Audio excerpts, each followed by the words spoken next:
Morning doctor గారు. Good morning అండి. ఇప్పుడు ఈ మధ్య నేను గమనించింది ఏంటంటే చాలా మందికి అసలు ఫిజియోథెరపీ అంటే అసలు అవగాహన అనేది ఉండట్లేదండి. వాళ్ళు చాలా మంది ఏమనుకుంటారంటే ఫిజియోథెరపీ అనగానే ఏదో మసాజ్ చేయడమో లేకపోతే ఒక సర్జరీ జరిగితే ఏదో సపోర్ట్ అంటే కంటిన్యూ ప్రాసెస్ లాగా ఏదో ఒక సపోర్టింగ్ వైద్య విధానం అనుకుంటున్నారు. కానీ చాలా వ్యాధులకు రుగ్మతలకు ఫిజియోథెరపీ సరైన ఒక పర్ఫెక్ట్ చికిత్స అని కానీ ఒక అంటే ఫిజియోథెరపీ ద్వారా మనం వైద్య విధానం ద్వారా రుగ్మతలకి ఉపశమనం కలిగించవచ్చు అనే సంగతి చాలా అవగాహన ఉండట్లేదు.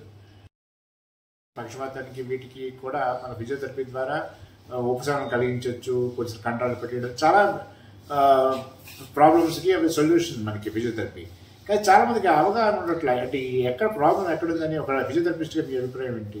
ఇప్పుడు అదేనండి ప్రాబ్లం. యాక్చువల్గా ఏంటంటే చాలామందికి ఇప్పుడు చదువున్న వాళ్ళకైనా చదువు లేని వాళ్ళకైనా చాలామందికి ఫిజియోథెరపీ అంటే మిడిమిడి జ్ఞానంతో ఉంటారు. కొంతమంది ఏంటి ఫిజియోథెరపీ అంటే మసాజ్ సెంటర్కి ఉంటారు, లేదా మసాజ్ చేయడం అనుకుంటారు, లేదా కొంతమంది ఏంటంటే ఫిజియోథెరపీ అంటే జస్ట్ నార్మల్ ఎక్సర్సైజ్ మాత్రమే అనుకుంటారు.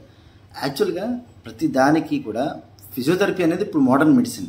ఇప్పుడు ఇంతకుముందు ఏదైతే ఉందో, ఇప్పుడు సపోజ్ ఉదాహరణకి మనం పక్షవాతం తీసుకుంటే, పక్షవాతం ఇంతకుముందు వచ్చిన దానికి వస్తే దానివల్ల రికవరీ వచ్చిన దానికి ఇప్పుడు వస్తే రికవరీ వచ్చిన దానికి చాలా డిఫరెన్స్ ఉంటుంది. ఎందుకు? మోడర్న్ మెడిసిన్ ఇప్పుడు అభివృద్ధి చెందుతుంది కాబట్టి. సో అలాగే ఫిజియోథెరపీలో చాలా వరకు మార్పులు వచ్చాయి. ఒకప్పుడు ఫిజియోథెరపీ ఏంటంటే ఎవరికి తెలియదు, అవగాహన కూడా లేదు. ఇప్పుడిప్పుడే కొంతమందికి అవగాహన వస్తుంది. ప్లస్ ఈవెన్ కానీ ఎవరికైతే ఇంజురీ జరుగుతుందో, ఎవరికైతే ఏదైనా సర్జరీ జరుగుతుందో వాళ్ళకి మాత్రమే చాలా వరకు ఫిజియోథెరపీ యొక్క ఇంపార్టెన్స్ తెలుస్తుంది. మిగతా వాళ్ళకి ఎవరికి తెలియట్లా. నా దగ్గరికి ఒకళ్ళు వచ్చారు, వచ్చి అండి మసాజ్ చేయాలని చెప్పి, బాడీ పెయిన్స్ ఉన్నాయి మసాజ్ చేయాలి అని చెప్పి అన్నారు. నాకు అర్థం కాల. ఇప్పుడు బాడీ పెయిన్స్ ఉండటం ఏంటి, మసాజ్ చేయటం ఏంటి, ఇది ఫిజియోథెరపీ క్లినిక్ కదా అంటే, ఫిజియోథెరపీ క్లినిక్లో కదండి మసాజ్ చేసేది అని చెప్పన్నారు. చూడండి అసలు వాళ్ళ మళ్ళీ అతను ఏమైనా చదువుకోలేదా అంటే మంచిగా చదువుకున్నాడు అంతా బాగానే ఉంది. అంటే వాళ్ళు కావాలని చెప్తున్నాడా లేకపోతే నార్మల్గా తెలియక అంటున్నాడా కానీ మనకు తెలియలే. కానీ నిజంగానే అతను వచ్చి నాకు బాడీ పెయిన్స్ ఉన్నాయి మసాజ్ చేయండి అని చెప్పి అన్నాడు. ఏం చెప్పాలి ఇంకా అతనికి, నేను ఏమైనా ఎడ్యుకేట్ చేయాలి, వాళ్ళకేం అర్థం కావట్లేదు. అంటే చాలా డబ్బులు మోటార్ న్యూరాన్ డిసీజ్ అని కొన్ని ఉంటుంటాయి కదా, కండరాల క్షీణం, వాటికి కూడా ఫిజియోథెరపీ ద్వారా మనకి అంటే కొన్నిసార్లు రికవరీ ఉంటుంది, కొన్నిసార్లు క్షీణత అనేది తగ్గుద్ది.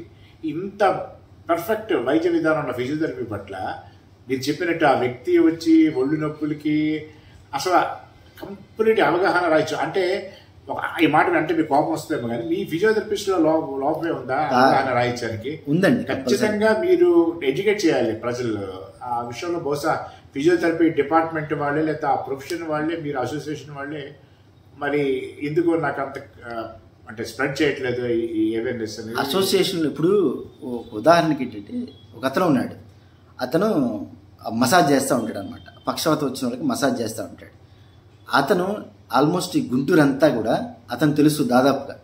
మసాజ్ ఎందుకు చేస్తాడు, మామూలుగా ఏదైతే పక్షవాతం వచ్చిందో దాన్ని కొంచెం కండరాలు పట్టేసిందని స్పాస్టిసిటీ ఉంటాయి కండరాలకి, దాన్ని రిలీజ్ చేయడానికి కొంచెం మసాజ్ లాగా చేస్తాడు అనమాట. అది ఎవరికైతే మసాజ్ చేశారో అతను వీళ్ళకి ఇదే ఫిజియోథెరపీ అని చెప్తున్నాడు. కానీ అది ఫిజియోథెరపిస్ట్ కాదు. ఇంకోటి ఏంటంటే ఫిజియోథెరపిస్టులు కూడా సరిగ్గా చేయకపోవడం. పర్టికులర్గా ఒక దానికి మనం ఫిజియోథెరపీ ఎలా చేయాలి ఏంటి అనేది నిజంగా కనుక ఒక ఫిజియోథెరపిస్ట్ చేస్తే మనకి ఇలాంటివి రావు. కానీ పర్వాలేదులేండి, కొంచెం రీసెంట్గా తగ్గుతూ ఉంది. కానీ ఇంతకుముందు మీద బెటరే, కానీ ఇప్పటికీ కూడా చాలా వరకు అవగాహన లోపం ఉంది అందరికీ కూడా. డాక్టర్ గారు ఒక సజెషన్, ఇది పట్ల వర్క్ షాప్స్ లాంటివి ఏమైనా పెడితే అంటే కొన్ని అసోసియేషన్ కొన్ని సంఘాలు ఉంటాయి కదా, ఏమైనా వాకర్స్ అసోసియేషన్, సాధారణంగా అందరూ అంతా 60-70 ఏళ్ళు ఉన్న వాళ్ళు ఉంటారు. అట్లాంటి వాళ్ళని అంటే మీరని కాదు, ఏదైనా ఫిజియోథెరపీ వాళ్ళు అని ఒక అవగాహన సదస్సు లాగా లేకపోతే ఫిజియోథెరపీ వాళ్ళు ఈ సమస్యకి పరిష్కారం ఉంటుంది అంటే వాళ్ళకే ఉపయోగమే ఇది. ఎందుకంటే ఫిజియోథెరపీ పట్ల అవగాహన పేషెంట్కి ఇంపార్టెంట్, అది అవసరం. అది మీరు అన్నట్టు కానీ ఇలాంటి క్యాంపులు కానీ వర్క్షాప్స్ కానీ పెట్టచ్చు. కానీ కాకపోతే దానికి ఇప్పుడు సపోజ్ ఫర్ ఎగ్జాంపుల్ ఎవరైనా వస్తారండి, మనం క్యాంప్ పెట్టాము, ఎవరైనా వస్తారు, ఫిజియోథెరపీ గురించి క్యాంప్ పెట్టే ఉచిత క్యాంప్ అనగానే అది ఏంటని చూడరు. ఫిజియోథెరపీనా లేకపోతే నిజంగా మందులు ఇస్తారా లేదా అని చూడరు. ముందు క్యాంప్ పెట్టగానే మనకి పేషెంట్ని చూసి అసెస్ చేయగానే టాబ్లెట్లు ఇవ్వలేదన్నా అంటే వాళ్ళకి తెలియట్లా ఫిజియోథెరపీ అంటే ఏంటో కూడా తెలియట్లేదు. సో అందువల్ల ఏంటి ఇప్పుడు ఉచితంగా ఎవరైతే వద్దాము చేయించుకుందాము ప్లస్ చూపించుకుందాం అనుకున్న వాళ్ళు వస్తుంటారో దాదాపుగా వాళ్ళకి అవగాహన లోపం ఉంటుంది. ఓకే, ఖచ్చితంగా. కానీ అందరికీ ఉందని చెప్పను. అది అంటే మరి దీనికి మీ అంటే ఒక ఫిజియోథెరపిస్ట్గా మీ సలహాలు ఏంటి, అంటే ఏంటి నెక్స్ట్ స్టెప్ ఏంటి? ఫస్ట్ ఏంటంటే ఫిజియోథెరపిస్టులు కూడా మనం చేసే పని కరెక్ట్గా చేయాలి. నేను ఒక పేషెంట్కి చూసామన్నా, వాళ్ళు ఏసిఎల్ ఇంజురీ అయింది, సర్జరీ చేయించారు, ఏసిఎల్ రీకన్స్ట్రక్షన్ సర్జరీ చేయించారు, మెనిస్కస్ ఇంజురీ కూడా ఉంది. సో మెనిస్కస్ రిపేర్ చేశారు, అంతా బాగానే ఉంది. వాళ్ళు 2 నుంచి 3 నెలలు కాలు కదపకుండా ఉంచడం ఒక ప్రాబ్లం అయితే, 3 నెలల తర్వాత ఫిజియోథెరపీ చెప్పారు. ఆ ఫిజియోథెరపిస్ట్ ఏం చేశారు, మేబీ వాళ్ళకి తెలిసిన వాళ్ళు అనుకుంటా, వీళ్ళు మాకు డబ్బులు ఇవ్వరు లేకపోతే ఏదో మొత్తానికి ఏదో జరిగింది, ఎవరే అనుకున్నాడేమో మరి మేబీ. సో వీళ్ళు ఏం చేశారు, ఆ ఫిజియోథెరపిస్ట్ ఏం చేశాడు, మీకు చిన్న చిన్న ఎక్సర్సైజ్ చేసేసుకుని వచ్చేస్తుంది, ఇబ్బంది ఏం లేదు అని అన్నాడట. సో వీళ్ళేం ఫీల్ అయ్యారు, నిజంగా ఇదే ఫిజియోథెరపీ ఏమో అని చెప్పి వీళ్ళు ఫీల్ అయ్యారు. సో ఆ కేసు రావట్లే, వీళ్ళు తీసుకుంటున్నారు, లోపలికి ట్రై చేస్తున్నారు కానీ రావట్లే. బెండ్ ఒక 20 degrees 30 degrees మాత్రమే వస్తుంది, రావట్లే. అయితే ఆ కట్ చేస్తే ఒక 40 రోజులు 50 రోజులు ఇప్పటికే గడిచిపోయింది. 3 నెలలు ప్లస్ ఇది ఒక 40-50 రోజులు, చూడండి ఆల్మోస్ట్ 4.5 నెలలు గడిచిపోయింది. ఇంకా అది ఎంత స్టిఫ్ అవుతుంది. అదే కనుక ఫిజియోథెరపిస్ట్ అప్పుడే మాట్లాడుకోవాలి ముందుగానే, అవునండి నేను ఇంత ఛార్జ్ చేస్తాను మీకు ఓకేనా, తెలిసిన వాళ్ళైనా సరే, డబ్బుల దగ్గర మనం మొహమాట కదా, తెలిసిన వాళ్ళైనా సరే ఇంత ఛార్జ్ చేస్తాను ఎందుకంటే నాకు ఇంత శ్రమ ఉంటుంది, నేను ఇట్లా ఫిజియోథెరపీ చేస్తే నాకు ఇంత శ్రమ ఉంటుంది, సో దాన్ని ఇంత ఛార్జ్ చేస్తాను ముందుగానే చెప్పుంటే వాళ్ళు చేయించుకోవటమో లేకపోతే వేరే వాళ్ళ దగ్గరికి వెళ్ళటమో చేస్తారు. ఆయన ఏం చేశారు, ఈ తెలిసిన వాళ్ళు కదా మళ్ళీ డబ్బులు తీసుకుంటే బాగోదులే అని చెప్పి చిన్న చిన్న ఎక్సర్సైజ్ చెప్పి వెళ్ళిపోయాడు, రావట్లా. ఇప్పుడు ఏమైంది, వీళ్ళు ఏమంటున్నారు తెలుసా, ఫిజియోథెరపిస్ట్ బ్లేమ్ చేస్తున్నారు. అంటే ఫిజియోథెరపీ నిజంగానే తప్పు ఉంది ఫిజియోథెరపిస్ట్ది, ఉన్నది ఉన్నట్టుగా చెప్తే వాళ్ళు ఏదనేది తర్వాత చూసుకుంటారు. అంటే ఒక వ్యక్తి చేసిన పొరపాటు వల్ల మొత్తం ప్రొఫెషన్కి ఫిజియోథెరపిస్టులు తప్పు కూడా ఉంది లేదనట్లా. కానీ ఇప్పుడు అది ఇంతకుముందు మాకు తెలిసిన ఫ్రెండ్ కూడా సేమ్ ఇలాగే జరిగితే కింద పడ్డాడు, ఎముక ఇరిగింది, ఫిజియోథెరపిస్ట్ వచ్చాడు. నేను అప్పటికి చెప్పా, అది ఎక్స్రే తీద్దాము, ఎక్స్రే తీస్తేనే మనం ఒక కంక్లూజన్కి వస్తామని చెప్పా. కానీ ఎక్స్రే తీయలే, నేను రాలేదు, ఫ్రెండే కదా నేను రాలేదని చెప్పి కోపంతో వేరే వాళ్ళని పిలిపించుకున్నాడు. పిలిపించుకొని చూశాడు, అతను చెక్ చేశాడు, ఏం కాలేదు, ఇబ్బంది ఏం లేదు, కాలు లోపలికి బయటకి ముడుచుకుంటుంది బాగానే అని చెప్పాడు. కరెక్టే, బాగానే ఉంది కదా, కానీ కరెక్ట్గా అసెస్ చేసి ఉంటే అది ఇరిగిందా లేదని తెలిసేది అతను.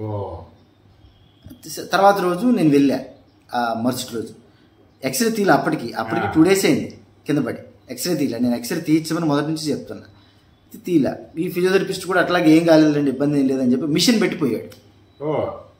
జస్ట్ ఆ పెయిన్ వస్తుంది కదా, దానికి మిషన్స్ ఉంటాయి కొన్ని, సో ఆ మిషన్ పెట్టిపోయాడు. సో ఏమైంది, తగ్గలేదు.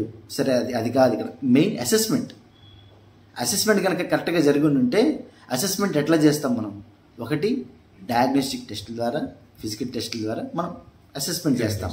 సరే చూశాడు, తనకు తెలియలా, ఫిజికల్ అసెస్మెంట్ చేశాడు, తనకి అర్థం కాలేదు, ఇరిగిందని అర్థం కాల, సరే ఎక్స్రే తీపించమని అడగాలగా, కరెక్ట్గా అన్ని పోయి ఎక్స్రే కూడా వద్దు, ఇబ్బంది ఏం లేదని చెప్పన్నాడు. నేను మరుసటి రోజు వెళ్ళి చూస్తే కొన్ని సైడ్స్లో కొన్ని యాంగిల్స్లో కాలు అనేది లెగవట్ల, కాలు ముడుచుకోవట్ల. కానీ నుంచుంటున్నాడు, కొంచెం బరువేసి నడుస్తున్నాడు కదా అని చెప్పి ఏం కాలేదని అనుకున్నాడు. కట్ చేస్తే ఎక్స్రే చేస్తే ఏమైంది, ఆ ఎముక ఉంటుంది, తొంటి ఎముక, ఆ బాల్ ఇరిగిపోయింది. చూడండి మరి, అదే గనక ఎక్స్రే తీయించకుండా తను అట్లాగే ఒక 10-15 రోజులు ట్రీట్మెంట్ చేయించుకుంటే ఉంటే ఏం జరిగింది, ఇబ్బంది అయ్యగా తనకి. చూడండి ఇప్పుడు బాగానే ఉంది, సర్జరీ, ఇప్పుడు రీప్లేస్మెంట్ సర్జరీ చేయించాడు. ఇప్పుడు బాల్ కాబట్టి అది ఎంత ఉండదు, అంటే మన దానికి ప్లేట్లు కానీ స్క్రూస్ కాసి వేసినా సరే అది పెయిన్ వస్తుంది ఎక్కువ. సో అందుకే డైరెక్ట్గా బాల్ రిమూవ్ చేసేసి కొత్తది వేస్తారు, ప్రాస్థెటిక్. డైరెక్ట్గా చెప్పాలంటే హిప్ రీప్లేస్మెంట్ అనమాట. దానికి సైడ్ ఎఫెక్ట్స్ ఉంటాయి. అది వచ్చేసి మనకి 20-25 years ఉంటుంది దాని వ్యాలిడిటీ. సో తనకి 35 years ఉంటాయి కదా, సో ఈ వారం గడిచిపోద్దులే అని చెప్పి ఇంకా వేయించేసుకున్నాడు. ఆ బాల్ వేస్తే ప్రాబ్లం లేకుండా ఉండేది ఏంటి అంటే నొప్పి. బాల్ వేస్తే నొప్పి ఉండదు పెద్దగా.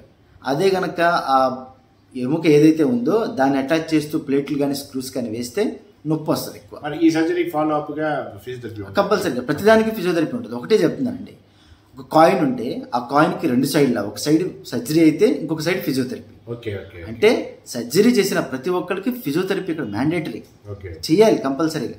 అది ఎవరు గుర్తించట్లా, డాక్టర్స్ కూడా చెప్పట్లా. మెయిన్ ఇక్కడ అది కూడా ఒక రీజన్.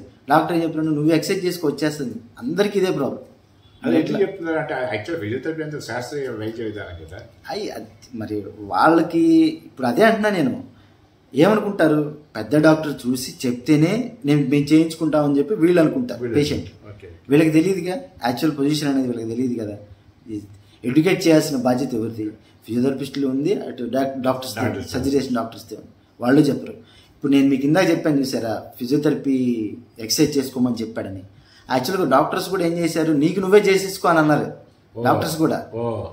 వీళ్ళు ఎప్పుడైతే తెలిసిన ఫిజియోథెరపిస్ట్ ఉన్నారండి అని చెప్పి ఆయన పిలిపించుకున్నాడు, అప్పుడు మళ్ళీ ఇంకొక 40-50 రోజులు ఎక్స్టెండ్ అయింది. ఆ మోకాలు అనేది ఇంకా పట్టేసింది. ఇప్పుడు తీయడానికి కూడా రావట్లా, వంచడానికి కూడా రావట్లా, అందులోనూ లేడీ. మరి ఇంకెట్లా ఉంటుంది చూడండి, ఆ పెయిన్ తట్టుకోలేకపోతుంది.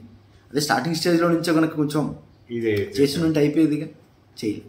30-40 సంవత్సరాల క్రితం పోలియో ఉండేది, ఇప్పుడు లేవు, కానీ మీకు అవగాహన ఉండాలి. అప్పుడు ఆ పోలియో వాళ్ళకి అంటే లెగ్స్ కొంచెం వంకర పోతారు కాబట్టి స్ట్రైటింగ్ చేయడానికి ఆపరేషన్ చేసేవాళ్ళు. కొన్నిసార్లు ప్లేట్స్ పెడుతుంటారు, కొన్నిసార్లు వెడ్జింగ్ అవన్నీ చేసి. అక్కడ క్యాలిపస్ ఇచ్చిన తర్వాత ఖచ్చితంగా ఫిజియోథెరపిస్ట్ చేత వాళ్ళు డాక్టర్లే స్వయంగా ఫిజియోథెరపిస్ట్ని పిలిపించి ఇంట్రడ్యూస్ చేసి పేషెంట్లకి అక్కడ ఫిజియోథెరపీ చేయించేవాళ్ళు అనమాట. ఎన్నేళ్ల క్రితం?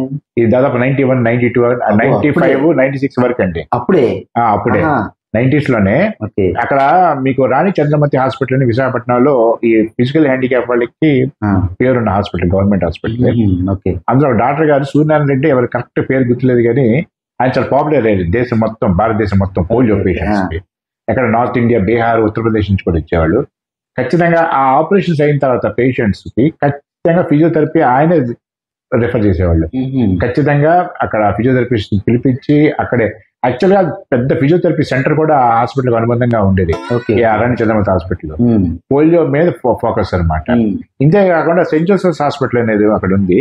అక్కడ వాళ్ళు కూడా ఫిజియోథెరపీ వార్డెన్ మొదలు పెట్టారు. నేను కళ్ళతో చూసింది 91, 92. ఉత్తరాది అంటే మన ఆంధ్రప్రదేశ్కి ఉన్న వైద్య సదుపాయాలు బెంగాల్, ఒరిస్సాలో లేదు కాబట్టి అక్కడ నుంచి కూడా పేషెంట్లు వచ్చి నెలల తరబడి ఉండేవాళ్ళు. వాళ్ళు చూడండి, ఆపరేషన్ కాదు, పోలియో పేషెంట్లు కేవలం ఫిజియోథెరపీ గురించి 6 నెలలు, 1 year కూడా ఉన్న పేషెంట్లు కూడా నాకు తెలుసు. నాకు అక్కడ ఇంత అండ్ ఇప్పుడు 90వ దశకంలో అప్పుడు ఇంత అవగాహన, ఫిజియోథెరపీ ఇంపార్టెన్స్ ఇంత ఎక్కువ ఉంటే ఇప్పుడు ఇంకా ఆధునిక ఈ 30 ఏళ్లలో ఎంతో టెక్నాలజీ మారింది, విజ్ఞానం పెరిగింది, ఇంకా ప్రజల్లో అవగాహన రాలేదు అంటే చాలా ఆశ్చర్యంగా ఉంది నాకు.